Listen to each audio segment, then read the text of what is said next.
ഞാൻ thug life കണ്ടു, നമ്മളെ കമലഹാസൻ്റെ സിനിമ, മണിരത്നം സംവിധാനം ചെയ്തത്. ആ സിനിമ ഭയങ്കര മോശമാണ്, അങ്ങനെയാണ് ഇങ്ങനെയാണെന്നൊക്കെ പറഞ്ഞ് ധാരാളം ആൾക്കാർ അത് വളരെ മോശമാണെന്ന് പറഞ്ഞു. ഞാൻ OTT കണ്ടത്. എനിക്ക് ആ സിനിമ അത്ര മോശമായിട്ട് തോന്നിയില്ല. സ്വതവേ OTT ഒരു സിനിമ കാണുന്ന സമയത്ത് അത് മുഴുവൻ തീർക്കാൻ കുറച്ച് സമയമെടുക്കും. ഇതേതാണ്ട് 3 മണിക്കൂറിൻ്റെ അടുത്തുള്ള സിനിമയാണ്. I was able to watch the movie.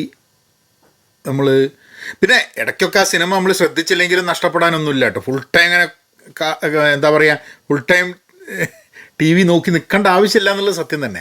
പക്ഷെ എന്നാലും ഇത്രയൊക്കെ മോശം സിനിമ എന്ന് പറയാൻ മാത്രം ഒക്കെ ഉണ്ടോയെന്ന് എനിക്ക് അറിഞ്ഞുകൂടാ. ശരിയാണ്, മണിരത്നത്തിൻ്റെ വേറെ പല സിനിമകളുമായിട്ട് കമ്പയർ ചെയ്യുമ്പം this is not a great work something. പക്ഷേ എത്രയോ സിനിമകൾ ഇറങ്ങുന്നതിൽ എനിക്ക് തോന്നുന്നത് as a gangster movie it was interesting. Because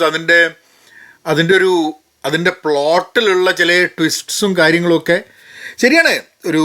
ഒരു ഇപ്പോൾ കമലഹാസൻ്റെ സിനിമയോ അല്ലെങ്കിൽ പല സിനിമകളിലും വിശ്വസനീയത എന്ന് പറഞ്ഞു കഴിഞ്ഞിട്ടുണ്ടെങ്കിൽ കുറച്ച് കുറവായിരിക്കും, ഇതിൽ ഉണ്ട്.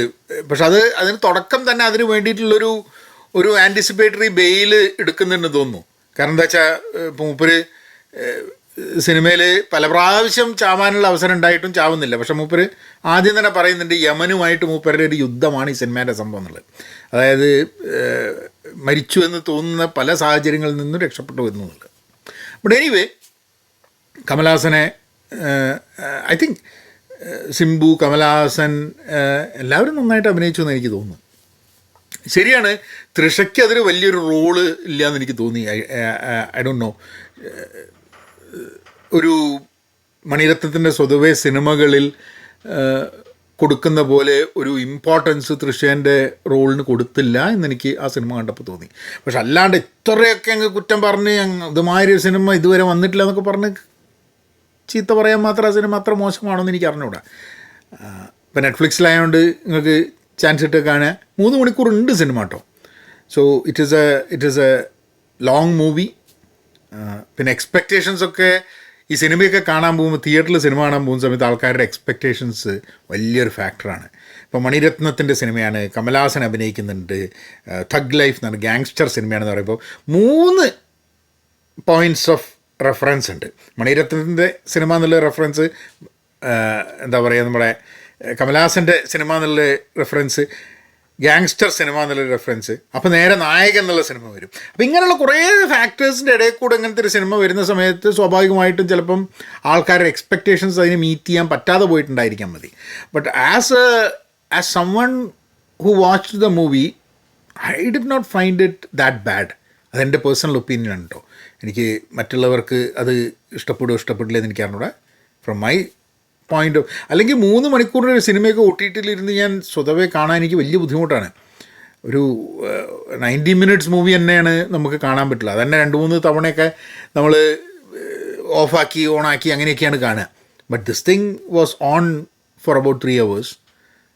ആൻഡ് അതിനിടയ്ക്ക് ഒന്നങ്ങോട്ട് കൂട്ടും ഞാൻ പറഞ്ഞ മാതിരി ഒന്ന് പോയി.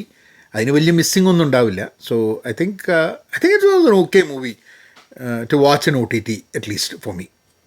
ഞാൻ തിയേറ്ററിൽ പോയപ്പോൾ ഞാനത് പോയി കണ്ടില്ല. അതിനൊക്കെ പലപ്പോഴും നമ്മൾ തിയേറ്റർ കാണാത്തതിൻ്റെ ഇഷ്യൂ എന്താണെന്ന് പറഞ്ഞു കഴിഞ്ഞാൽ നമുക്ക് ഈ റിവ്യൂവിലുള്ള ബഹളം കാരണം അത്ര പോകണമെന്നുള്ളൊരു സമയമാണ്. So if you say bad about movie, it really impacts movies revenue. Cinema നമ്മൾ കണ്ടില്ലേ, അതിനെപ്പറ്റി മോശം പറഞ്ഞുകൂടെ എന്ന് ചോദിക്കുന്നത്, ആ ചോദിക്കുന്നതിൻ്റെ ലോജിക്കലായിട്ട് അതിന് പ്രശ്നങ്ങളൊന്നുമില്ല ആ ചോദ്യത്തിന്. പക്ഷെ എന്നാലും അത് ഇഫ് ദാറ്റ് ഇമ്പാക്ട്സ് ദ വരുമാനം of A movie, I think then there is A problem with എന്നുള്ളതാണ് പലപ്പോഴും എനിക്ക് തോന്നുന്നത്. കണ്ടു കഴിഞ്ഞിട്ട് അത് OTT വരുമ്പോൾ നമുക്ക് പിന്നെയും പറയാം, it is available in OTT, you can decide to watch it or not. Netflix എന്താ പറയുക, സബ്സ്ക്രിപ്ഷനുള്ള ആർക്ക് വേണേൽ കാണാം, കാണാതിരിക്കാം. ഇത് എപ്പോഴും reviews should only come when it comes, bad reviews should only come once it comes in OTT എന്നുള്ളതാണ് എൻ്റെ personal opinion. I don't know what people think about it. എന്നാൽ അവരങ്ങനെയാക്കാം.